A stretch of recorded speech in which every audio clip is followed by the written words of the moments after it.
हरे कृष्णा।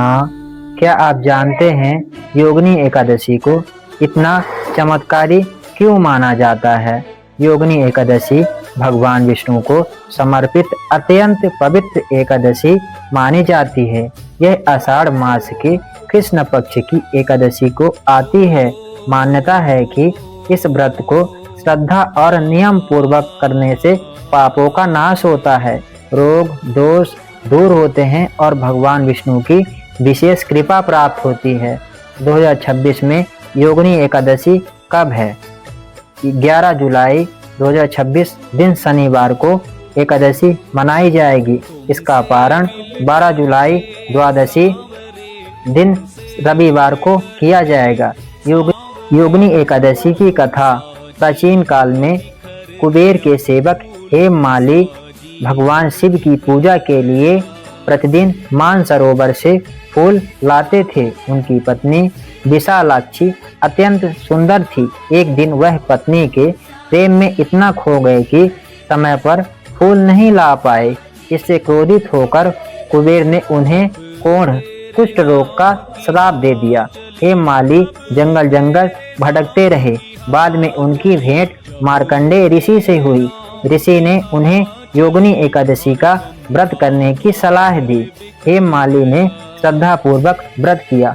भगवान विष्णु की कृपा से उनका रोग दूर हो गया, श्राप समाप्त हो गया और उसे अपना सुख समृद्ध जीवन वापस मिल गया।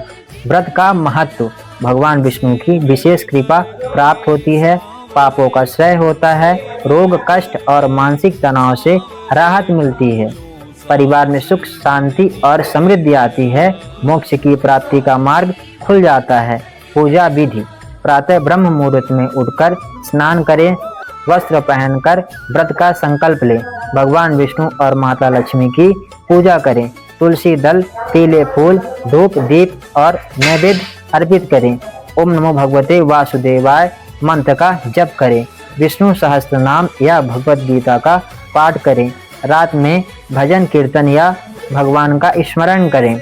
अगले दिन द्वादशी पर विधि पूर्वक व्रत का पारण करें। क्या करें? योगिनी एकादशी पर क्या करें? भगवान का नाम जप करें, जरूरतमंदों को दान करें, सात्विक भोजन करें।